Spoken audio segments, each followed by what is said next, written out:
Après avoir abordé le framework Hibernate dans la vidéo précédente et vu comment on a configuré notre environnement pour qu'il le supporte en ajoutant à notre projet les librairies Hibernate ainsi que le driver MySQL. Donc, petit épée, nous allons essayer de mapper une classe personne. Pour cela, nous allons créer 4 packages, bin, manager, utile et test. Donc, clique bouton droit sur source. On crée le package bin, un autre package qu'on va nommer manager, le package utile et le dernier package test.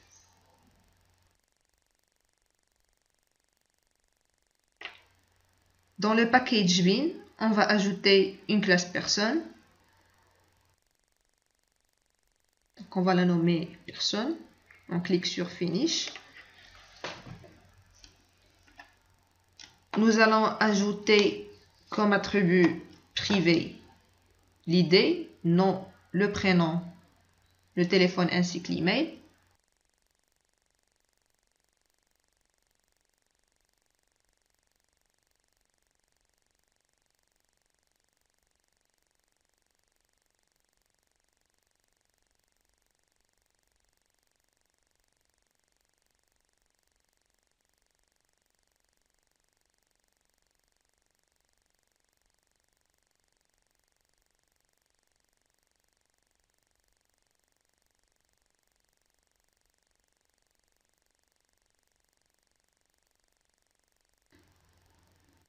On va ajouter un constructeur sans paramètres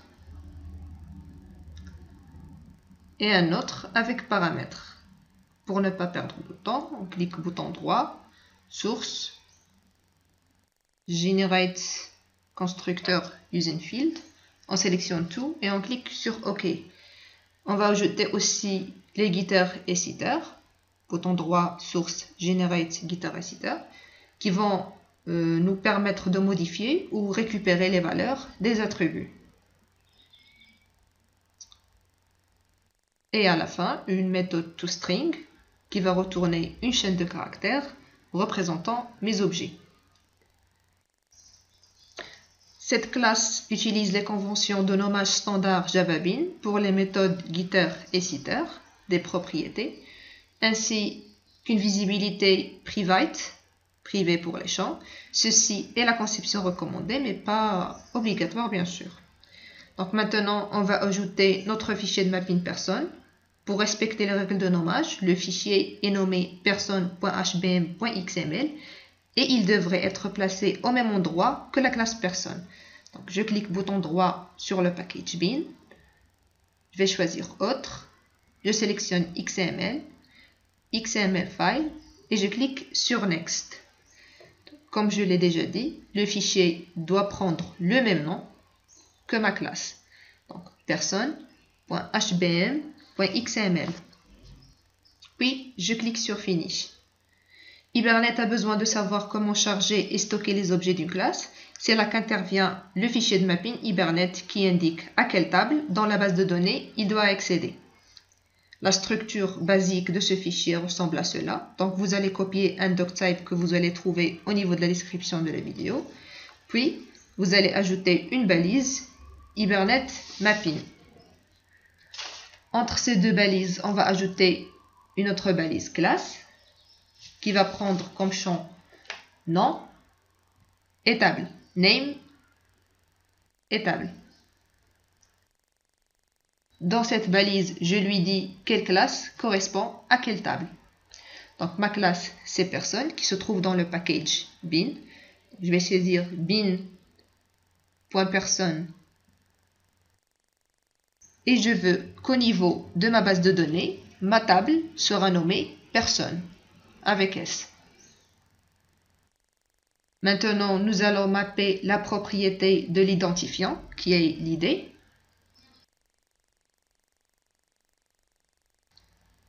Donc pour cela, je vais mettre id. Mon attribut id va prendre comme champ name et colonne. Je vais mettre dans le name le nom de mon ID au niveau de ma classe Java Bean qui est ID, qui va correspondre au niveau de ma base de données au champ ID personne. Pour qu'il s'auto-incrémente, j'ajoute la balise générateur. Dans le champ classe, j'ajoute increment pour qu'il s'auto-incrémente. Maintenant, on va ajouter mapper les autres attributs. Pour cela, j'aurai besoin d'une balise propriété qui va prendre comme champ nom et colonne. J'ai 4 attributs, donc je vais coller 4 fois. Je mentionnerai le nom de mon attribut et son équivalent au niveau de la base de données dans le champ colonne.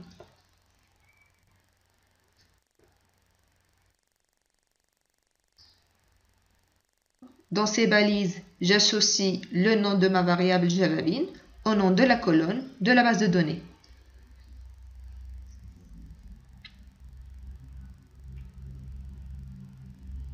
Pour téléphone, je mettrai telle personne.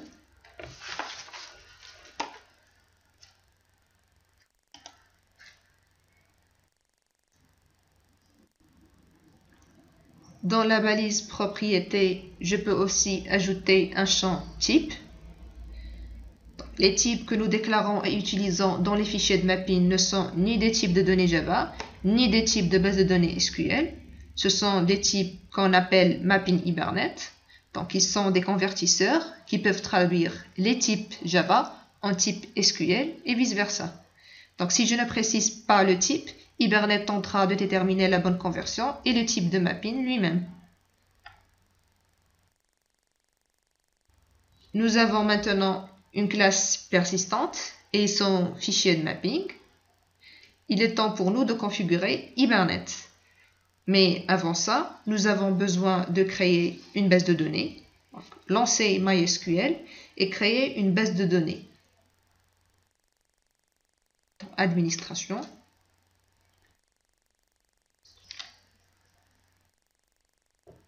Je vais créer ma base de données qui va prendre par exemple comme nom gestion DB BD personne. Et je vais la créer.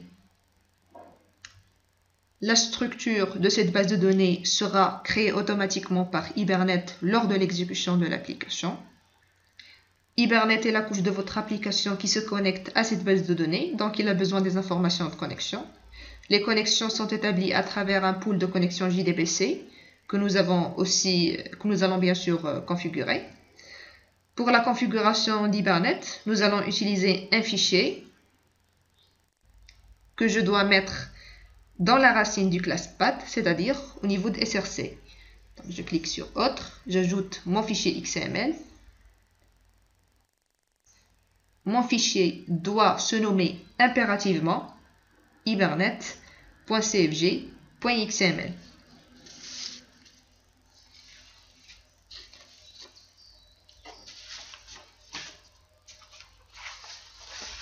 Que je vais mettre bien sûr dans SRC.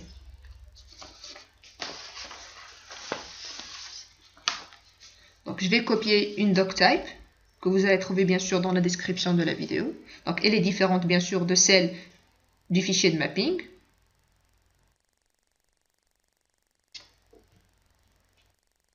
Donc, je vais ajouter une balise Hibernate configuration.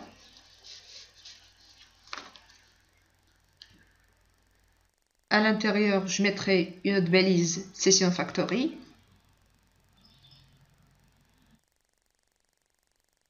Maintenant, nous allons configurer notre fichier Hibernate configuration. Pour cela, j'aurai besoin d'une balise propriété qui va prendre comme champ le nom. Je vais la copier et coller 10 fois pour ne pas perdre de temps.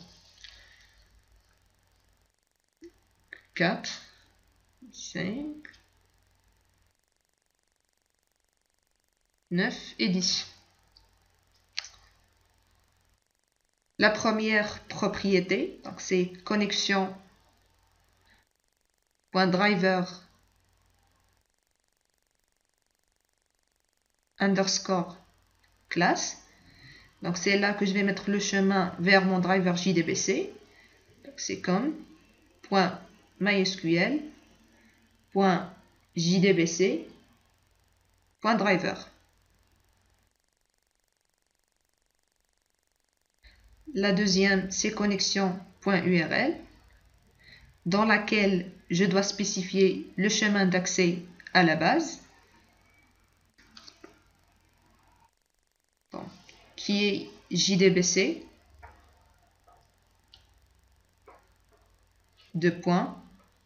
.mysql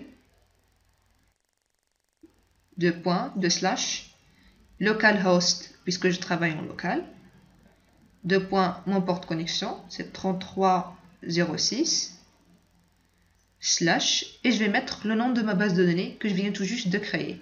Donc je vais la copier.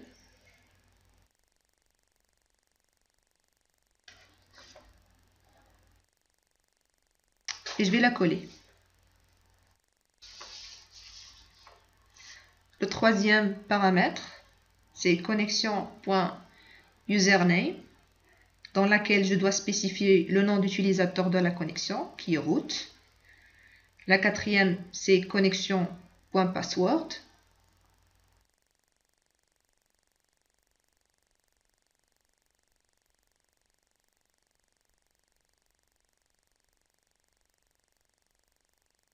Mon cinquième paramètre, c'est connexion.pool underscore size.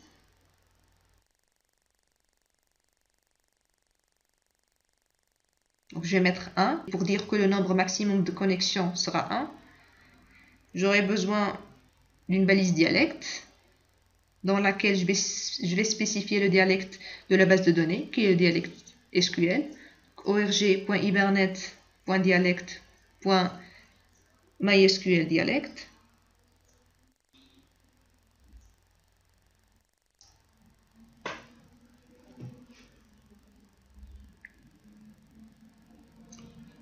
Dans cette balise, je vais spécifier une connexion à la base de données via un thread. Donc j'utiliserai current underscore session underscore context underscore class. Et je vais mettre thread.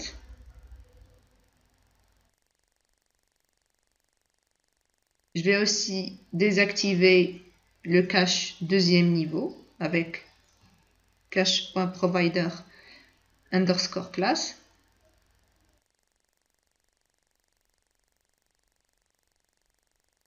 dans laquelle je mettrai org.hibernate.cache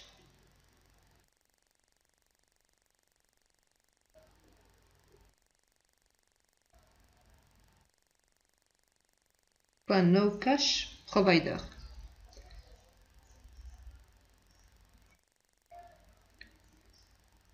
Dans cette propriété show SQL, je vais activer la journalisation de toutes les requêtes SQL.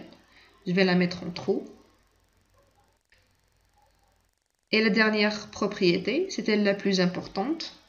C'est une propriété au nom hbm2ddl.auto. Il va me permettre de créer ma base de données au démarrage. Je vais la mettre en create et qui prend en paramètres en général 4 paramètres. Cette balise permet de créer ou mettre à jour mes tables. Donc si je mets validate, donc ça va valider mon schéma. Aucune modification n'est faite sur la structure de la base. Il y a aussi update qui met à jour le schéma existant. Create pour créer le schéma en supprimant les données préalablement existantes. Et la dernière, c'est create drop. C'est le même comportement que create avec suppression du schéma en fin de session. Donc je vais laisser create pour le moment.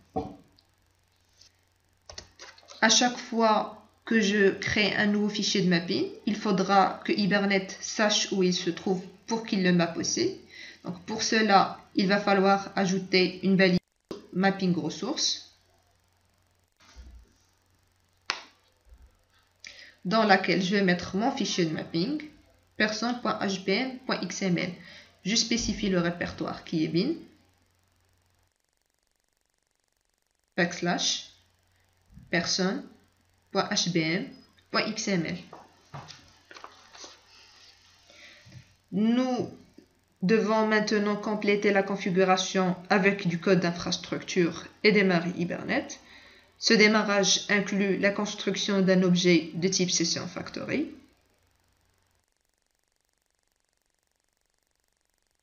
Nous allons à présent créer une classe d'aide Hibernate utile au niveau de mon package utile. Je vais la nommer Hibernate utile.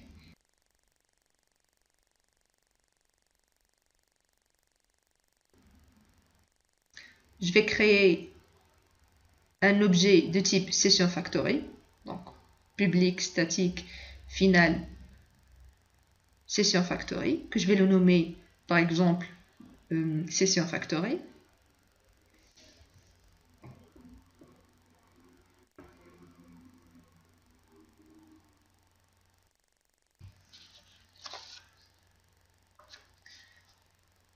Je vais créer un bloc statique.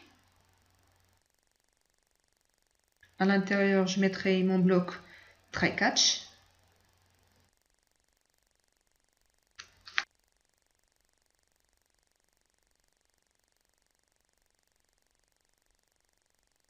Et je vais mettre un message d'erreur en cas d'exception.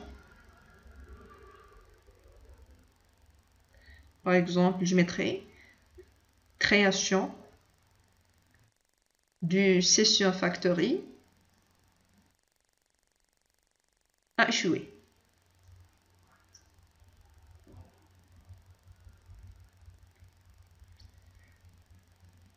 Et j'affiche mon exception.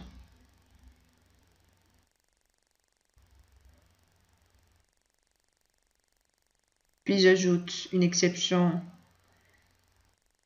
initiale erreur.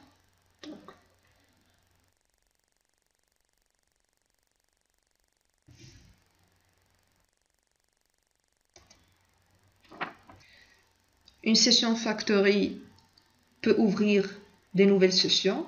Une session représente une unité de travail. La session factory, c'est un objet global instancié une seule fois. Donc c'est un singleton suivant les patrons de conception. On peut dire que c'est une fabrique globale responsable d'une base de données particulière. Maintenant, pour demander à Hibernate d'aller chercher votre fichier de mapping, vous allez taper l'instruction suivante. Session factory est égal à new configure.configure.build session factory. Donc il va me permettre de créer ma session factory à partir de hibernate.cfg.xml.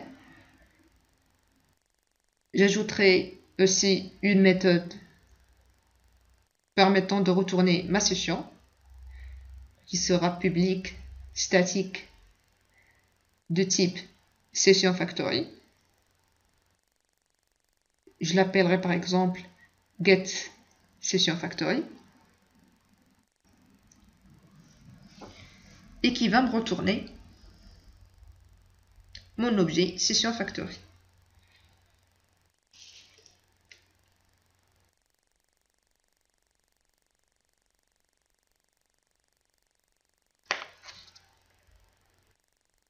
J'enregistre.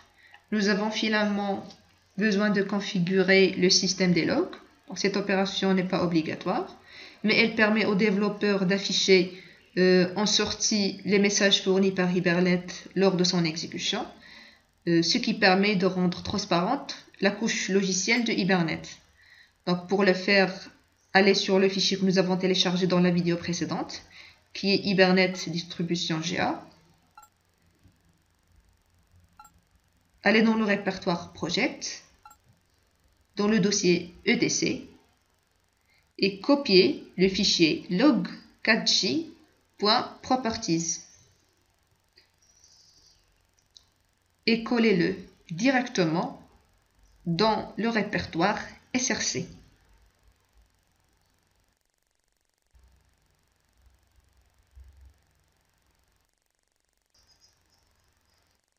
L'infrastructure est complète maintenant et nous sommes prêts à effectuer un travail réel avec Hibernate.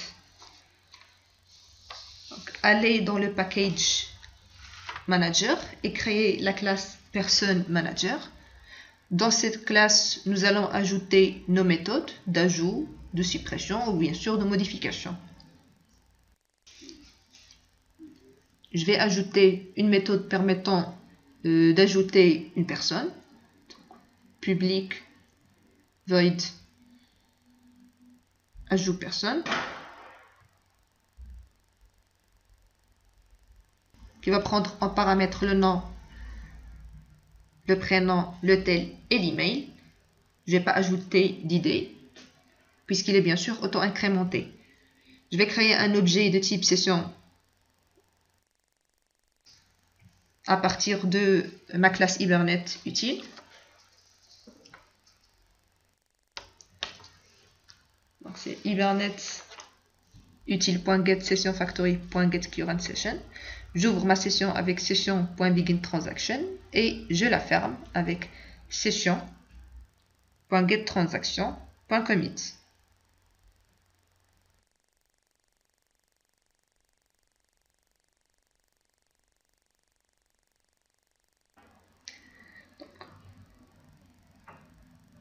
Je vais créer un objet de type personne et à l'aide de mes citeurs, je vais lui attribuer des valeurs. Donc, par exemple, p.setNom, je vais mettre le nom en paramètre, et de même pour le reste des attributs. À part l'ID bien sûr, qui est auto-accrémenté au niveau de ma base.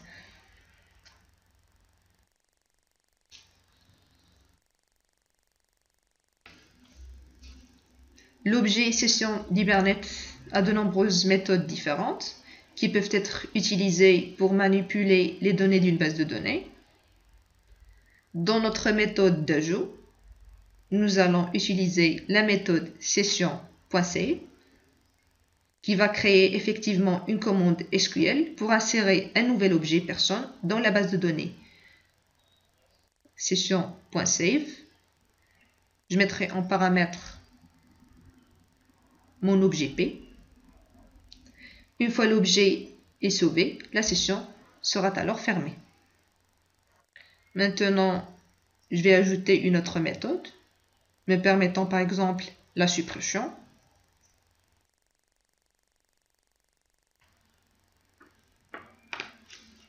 Donc, public void, je vais l'appeler supprimer personne, qui va prendre en paramètre mon ID. Donc je vais supprimer par ID.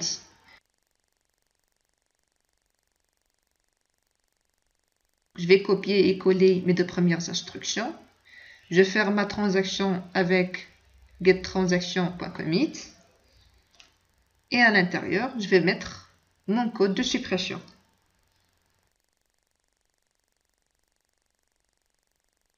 Pour cela, je vais créer un objet de type personne. Je vais l'appeler personne P. À l'aide de session load, donc je vais charger mon objet à partir de ma base de données. Donc, je vais mettre le nom de ma classe qui est personne.classe.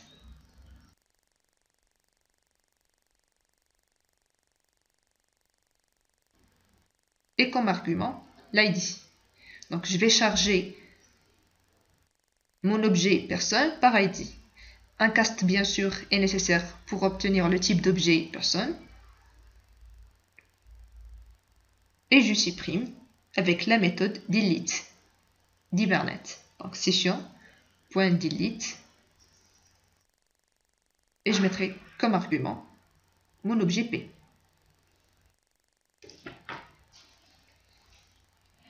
Maintenant, on va tester nos méthodes. Dans le package test, créer une nouvelle classe de test qu'on va nommer bien sûr, par exemple, test main. Je vais cocher ma méthode main.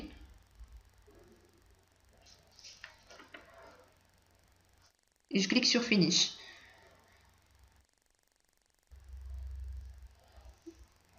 je vais créer tout d'abord un objet de type manager, de type person manager, pour accéder à mes méthodes. Person manager, je vais l'appeler PM par exemple, est égal à new person manager.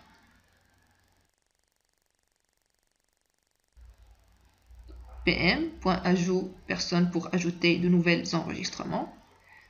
Je vais attribuer des valeurs.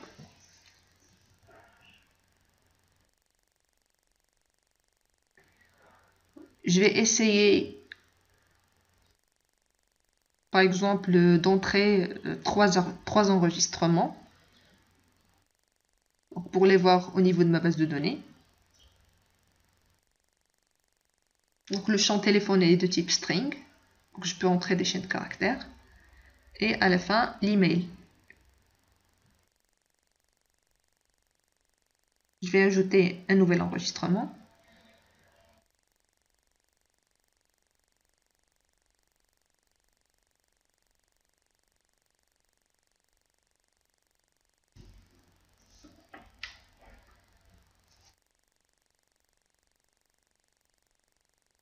Donc je vais copier-coller pour ne pas perdre de temps. Je vais changer juste les 1 par 2.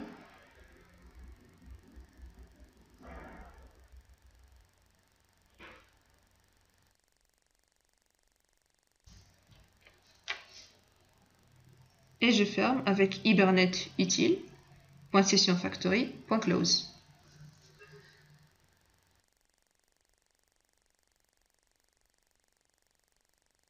Maintenant, je vais tester ma classe.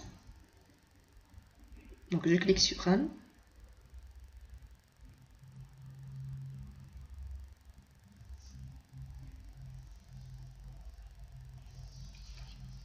Donc je vois bel et bien, donc une requête d'insertion est passée. Je vais vérifier au niveau de ma base de données. J'actualise. Dans ma classe gestion base de données personne, dans ma table personne, je trouve mes 3 enregistrements.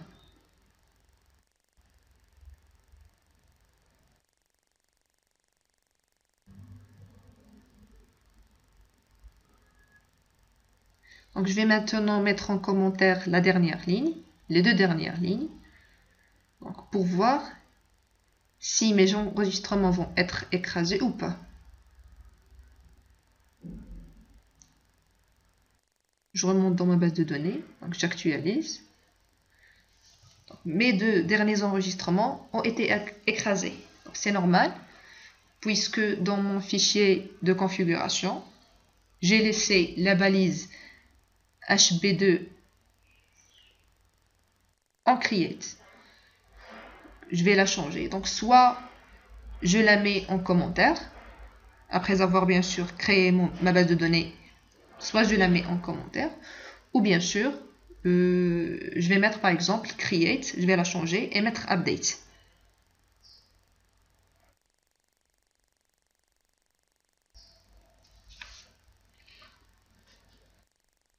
Update va me permettre de mettre à jour le schéma existant, donc sans bien sûr me supprimer mes enregistrements.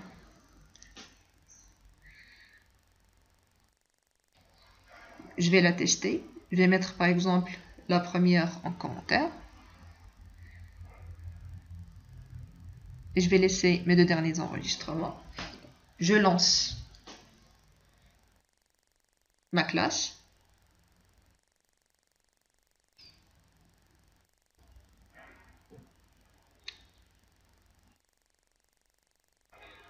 Je vois que mes enregistrements n'ont pas été écrasés. Donc je vais laisser pour le moment update. Donc maintenant, je vais tester mon autre méthode de suppression. PM.supprimer, je pense. À supprimer. Et je vais lui donner un ID. Donc, par exemple, je vais choisir la 3e.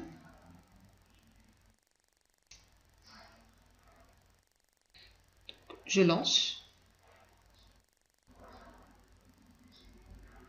Ah, j'ai une erreur. C'est normal puisque j'ai mis la ligne après le close. Donc je vais la mettre avant. j'enregistre et je relance. Ma requête de suppression est passée. J'ai vérifié au niveau de ma base de données. Le troisième enregistrement, donc, est bel et bien supprimé.